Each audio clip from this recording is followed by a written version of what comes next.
The air was thick with an eerie stillness as the group of friends drove up the winding road to Crescent Hill.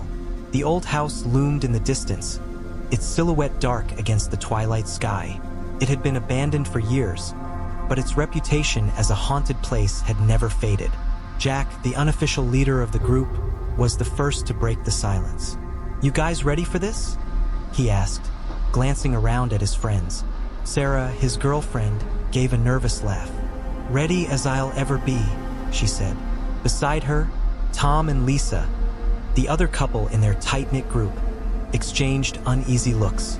"I don't know about this, Jack," Tom said, his voice betraying his apprehension. "We've heard the stories. People go in, and they don't come out the same." Jack rolled his eyes. "Come on, Tom. Those are just stories. It's an old house. What's the worst that could happen?" Lisa shivered despite the warm evening. "Maybe they're not just stories," she murmured. But Jack was already pulling the car to a stop in front of the house. The house on Crescent Hill was a grand Victorian mansion, or at least it had been in its heyday. Now it was a crumbling relic of a bygone era. The windows were boarded up, and the once beautiful gardens were overgrown with weeds. The front door hung slightly ajar, as if inviting them in. Jack was the first to step out of the car, his flashlight cutting through the gathering darkness.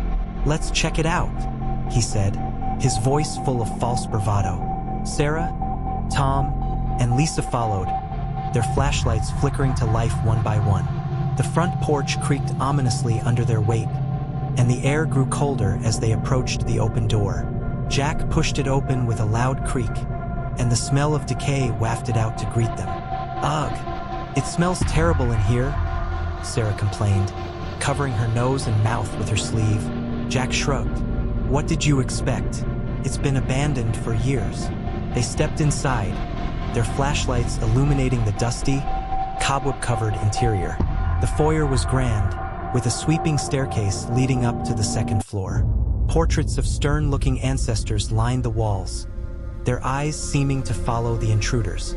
"This place is creepy," Lisa said, her voice trembling. Tom put a reassuring arm around her. "Let's stick together," Jack suggested. "We'll start with the ground floor and work our way up."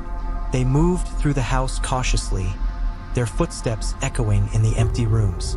The once opulent living room was now a decaying mess of moldy furniture and broken glass.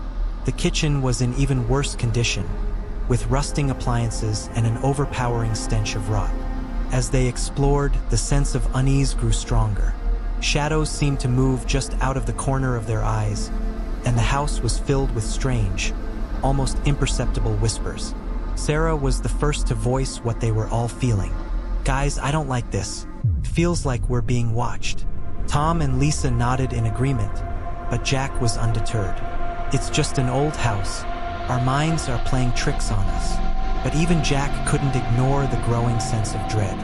As they moved to the second floor, the air grew colder, and the whispers grew louder. The staircase creaked under their weight, and every step felt like it might be their last. The second floor was even more unsettling than the first. The bedrooms were filled with decaying furniture and tattered curtains that fluttered in an invisible breeze. In one room, they found a child's broken doll, its eyes staring blankly up at them. "I don't like this," Lisa said again, her voice shaking. Tom squeezed her hand. "We're almost done," he said, trying to sound reassuring. But even he couldn't hide the fear in his voice. As they reached the end of the hallway, they came to a door that was different from the others. It was heavy and made of dark wood, with intricate carvings that seemed to writhe in the flashlight beams. "What's in there?" Sarah asked, her voice barely above a whisper. Jack tried the handle, but it was locked. "Must be a storeroom or something," he said, but he didn't sound convinced. "Let's just leave it," Tom suggested. "We've seen enough." But Jack was determined. "There's got to be something interesting in there," he said, pulling a set of lockpicks from his pocket. "Where did you get those?"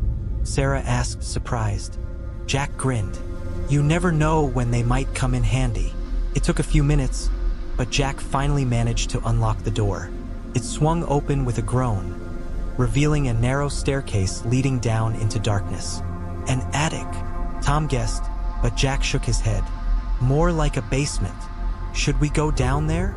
Lisa asked, her voice trembling. Jack hesitated, but his curiosity won out. Let's just take a quick look. Then we can leave. The stairs creaked under their weight as they descended into the darkness. The air grew colder and damper, and the whispers grew louder, almost as if they were all around them. Sarah clung to Jack's arm, her flashlight beam shaking. At the bottom of the stairs, they found themselves in a large, cavernous room. The walls were lined with shelves filled with dusty books and strange artifacts. In the center of the room was a large, ornate table covered with a tattered cloth. This must have been some kind of study or library, Jack said, his voice echoing in the darkness. Look at this, Tom said, pointing to a large, leather-bound book on the table. It looks ancient. Jack carefully opened the book, revealing pages filled with strange symbols and drawings. This is incredible, he said, his eyes wide with excitement. It looks like some kind of journal or grimoire. Let's get out of here, Sarah said, her voice shaking. This place gives me the creeps. But Jack was engrossed in the book. Just a few more minutes, he said, flipping through the pages. As he did, the whispers grew louder, and the room grew colder. The air seemed to crackle with energy, and the shadows seemed to move closer. Jack, please, Lisa begged. Let's just go. But it was too late. As Jack reached the last page of the book, a sudden gust of wind blew through the room, extinguishing their flashlights. The room was plunged into darkness, and the whispers turned into screams. What's happening? Tom shouted, but his voice was drowned out by the cacophony. The air grew colder, and the walls seemed to close in around them. They could feel something watching them, something malevolent and ancient. Run! Jack shouted, but it was too late. The darkness closed in, and they were engulfed by a wave of terror. When they awoke, they were back in the car, parked in front of the house. The sun was just beginning to rise, casting a pale light over the scene. They looked at each other, their faces pale and drawn. What happened? Sarah asked, her voice trembling. I don't know, Jack said, his voice barely above a whisper. But I don't think we should ever come back here. They drove away in silence, the house on Crescent Hill growing smaller in the rearview mirror. As they left, they could still hear the whispers, faint but persistent, echoing in their minds. The house on Crescent Hill remained, a silent sentinel to the horrors within. And those who ventured too close would find themselves drawn into its darkness, never to be the same again.